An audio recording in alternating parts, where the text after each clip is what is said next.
네, 안녕하세요. 예스맨입니다. 항상 구독과 좋아요는 저한테 힘이 많이 되고요. 소중한 시간을 쪼개서 광고 한 편씩이라도 끝까지 봐주시면 정말 깊이 감사드리겠습니다. 그리고 제 영상의 속도가 마음에 들지 않으신 분들은 영상 하단에 속도 조정기가 있으니 잘 참고하셨으면 좋겠습니다. 유명 암호화폐 전문가가 비트코인 장기 투자 수요가 증가할 것이다 이런 이야기를 했는데요. 본인의 트위터에 비트코인 매수 이유에 대한 설문조사 결과치를 공유를 했는데 무려 81%가 장기 목적에 따른 비트코인을 매수한다라고 답했다고 되어져 있습니다. 중국의 최대 SNS 플랫폼 인기 검색어에 비트코인 반감기가 등장을 했다고 되어져 있는데요. 웨이보의 실시간 검색 6위까지 올라왔다고 되어져 있습니다. 검색 지수 포인트가 대략 이 정도가 나온다라고 되어져 있고요. 그만큼 중국인들이 머릿속에 비트코인이 지워지지 않았다라는 것이죠. 즉 비트코인 반감기에 가까워질수록 또 중국인들에 대한 관심도가 되게 많이 받게 되면서 또 한 번에 대한 일시적인 펌핑도 있을 수도 있을 것 같긴 합니다. 그 이유 또한 보시게 되면요. 만약에 중국인이 실제로 관심이 적어졌다고 하면 이런 실시간 검색 부분이 순위에도 올라오지 않았을 것이다 라는 것이죠. 중국의 신도시에서 중국의 CBDC 정식 시범 운영이 진행 중이다 라고 되어져 있는데요. 포인트는 여기에 민간업체도 같이 참여를 한다고 되어져 있습니다.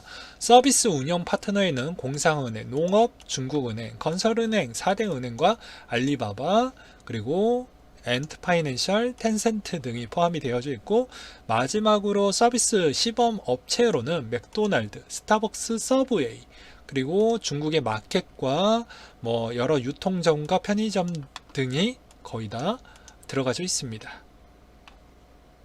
중국의 블록체인 기반 파일럿 플랫폼에 국경 간 첫 거래가 완료되었다라는 소식인데요. 칭타오에서 구현된 국가 간 블록체인 거래 플랫폼에서 거래가 실시가 되었다고 되어져 있고요. 이 무역 플랫폼에는 회사 신용정보 검증, 수출 채권 인증, 전자 세금 신고서 관리 등이 들어가져 있다고 되어져 있습니다. 블룸버그가 암호화폐 비트코인에 관한 최신 보고서 또한 공개를 했는데요. 시장의 성숙화가 진행이 되는 것 같다. 이렇게 좀 좋은 이야기가 나왔습니다. 같이 한번 보도록 하시죠. 네. 비트코인이 성숙한 것으로 보는 근거가 있다. 하나는 비트코인에 대한 가격과 변동성 저하이다. 변동성 높이가 암호화폐 특징 중에 하나로 여겨지며 그 증거로 비트코인이 2019년도 변동성은 미국의 주가 S&P 500의 약 5배 정도라고 한다. 한편 2020년도 때 S&P 500이 약 22%에 반해 비트코인은 5% 정도밖에 변동폭이 일어나지 않았다. 라고 되어져 있죠. 이 점에서도 자산으로서 성숙화가 계속 진행되고 있다. 라고 해서 높게 평가를 해 주었습니다.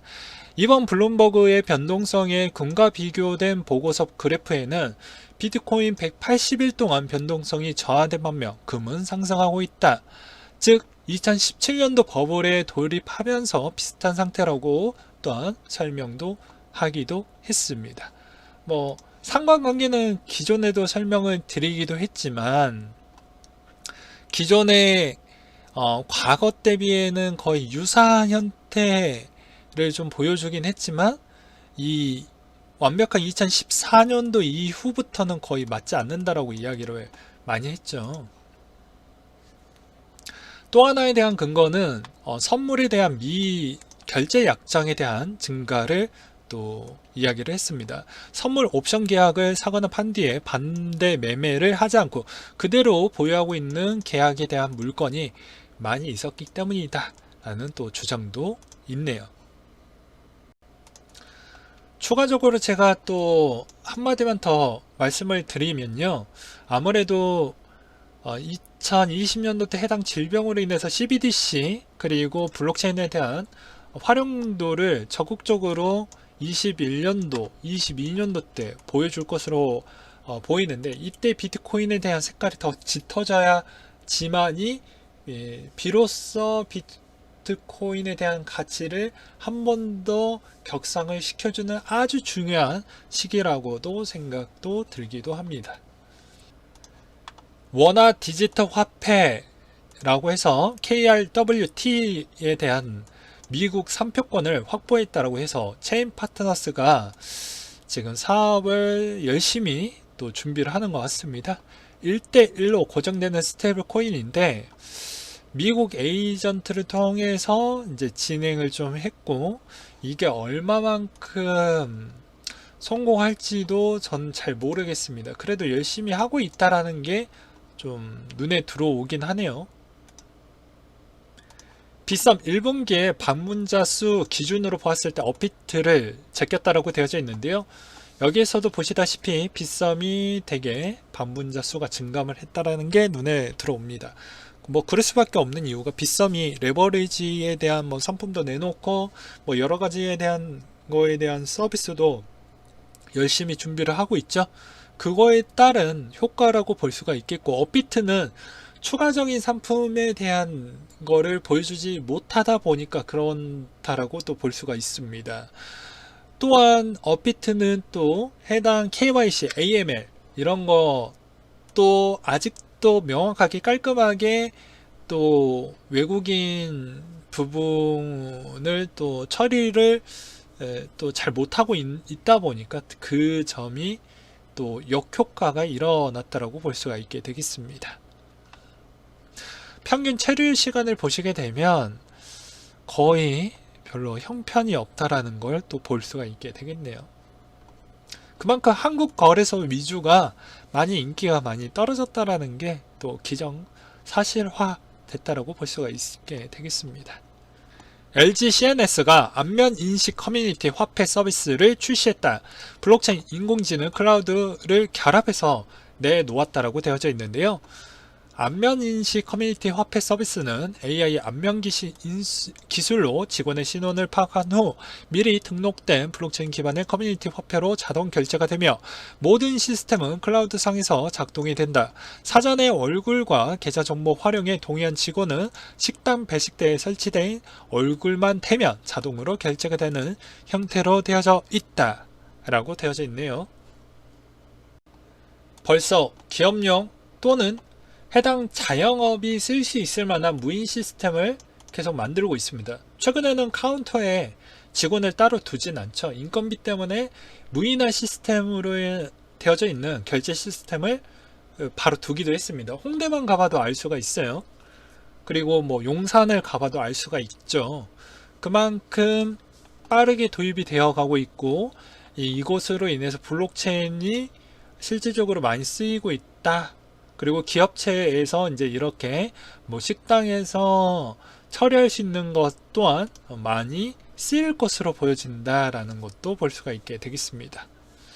앞으로 블록체인의 활용도가 더욱더 본격적으로 되는 시기는 내년부터 아마 이루어질 것으로 보여지네요.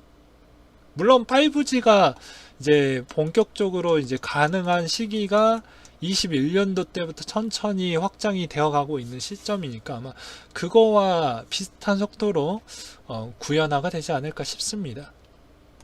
하나은행이 블록체인 기반 자금 중개 서비스를 개시한다고 밝혔는데요. 하나은행이 BMU의 주식 매매에 대한 에스크로 기능을 제공하고 전반적인 자금 중개를 관할하게 된다. 블록체인 기반으로 원장을 공유해 투자자들이 주식 거래, 체결, 입금 정보를 실시간으로 조회할 수 있으며 보다 빠르게 매매 대금을 결제할 수 있게 된다. 라고 되어져 있는데요. 이것 가지고는 좀 부족하죠? 네, 부족합니다. 기존의 키움증권을 이기기 위해서는 서비스가 부족하다라는 거예요. 그렇지만 블록체인 쪽에 이런 시스템을 또 활용한다라는 것이 이렇게도 또 쓰일 수가 있구나 라는 점으로만 또 구독자 여러분들이 또 봐주셨으면 좋겠습니다. 비트코인 사고 팔 때 수수료가 가장 낮은 거래소는 어디일까요? 라고 나와져 있는 게 있는데요. 6대 암호화폐 거래소 수수료 비교한 게 있는데 가장 높은 곳과 가장 낮은 곳을 한번 보도록 하겠습니다. 보게 되면 아무래도 가장 높은 쪽이 빗썸이라고 볼 수가 있게 되겠고요. 가장 낮은 쪽이 또 어떻게 보면 지닥 정도라고 볼 수가 있게 되겠습니다. 잠깐 네이버에 대한 실적도 한번 보고 넘어가도록 하겠습니다. 우리와 밀접한 관계도가 있죠. 왜냐? 네이버 라인, 그리고 우리가 알고 있는 손정희 씨와에 대한 또 라인과에 대한 콜라보가 좀 있었잖아요. 거기에 또 갖고 있는 암호화폐 거래소 두 곳 다 또 연결이 되어져 있고요. 그래서 실적을 한번 또 안 보고 넘어가기에는 또 그렇겠죠. 보게 되면 광고가 좀 줄어들 수 있다, 뭐 이런 이야기를 한성숙 대표가 이야기를 했습니다. 그래서 이번 계기에 있어서 어떻게 좀 돌파를 해야 되겠냐, 전자상거래와 거기에 또 페이 부분으로 해서 좀 돌파를 좀 해보겠다, 뭐 이런 이야기를 했는데요. 실제로 네이버페이가 전년동기 46% 증가했으며 분기 처음으로 5조 원을 달성했다고 되어져 있습니다. 결제자 수가 23% 증가했고요. 1250만 명이 사용을 했다고 되어져 있습니다. 특히 50세 이상이 53% 증가했고 이용자 접영 확대를 기여했다고 되어져 있습니다. 그리고 포인트 충전액도 8배 정도 늘어났다고 되어져 있습니다. 그렇기 때문에 이번에 전자상거래에 맛본 사람들이 나중에도 쓸 확률이 매우 높을 것이다 라고도 생각을 해볼 수도 있게 되겠죠. 즉, 이 말의 즉슨 일본도 마찬가지라고 볼 수가 있습니다. 일본의 이제 라인 쪽에서 준비하고 있는 그런 페이 쪽도 거의 유사하게 나올 것이다 라는 것도 볼 수가 있게 되겠죠. 네, 3월 달에 나왔던 내용인데 다시 한번 설명드리도록 하겠습니다. 여름에 가까워지니까 이야기를 하는 거예요. 벡트가 여름에 앱을 출시를 하죠. 네, 거기에 암호화폐가 들어가게 되고 웬만한 항공사 등등 여러가지 쪽에 제휴를 맺어놨고 스타벅스도 결제 가능하게끔 준비를 하고 있는 실정입니다. 여기에서도 또 보시게 되면 재밌는 게 보게 되면 애플페이, 안드로이드페이에 제공되는 지불카드에도 넣을 수 있다 기능을 서로 연동을 시키겠다, 그런 내용도 있고, 여기에서 또 내용을 또 보게 되면 뭐 굳이 암호화폐만 넣는 게 아니라 뭐 마일리지, 포인트 다 넣는다라고 이야기가 들어가져 있어요. 그래서 활용성을 극대화시키겠다라고 했죠. 그래서 이게 인기가 얼마만큼 있을지는 모르겠지만 일단 나오고 나서 한 2, 3개월 뒤면 거의 승부가 날 것으로 보여집니다. 그러면 한 9월달 정도 되면 날 수가 있게 되겠죠. 아무튼 이 벡트가 출시되는 이 앱이 좀 인기가 좋았으면 좋겠다라는 생각이 듭니다. 네, 오늘은 여기까지 준비를 했고요. 항상 여러분들한테 힘이 되고 도움이 되는 예스맨이 되도록 하겠고, 이상으로 마치도록 하겠습니다.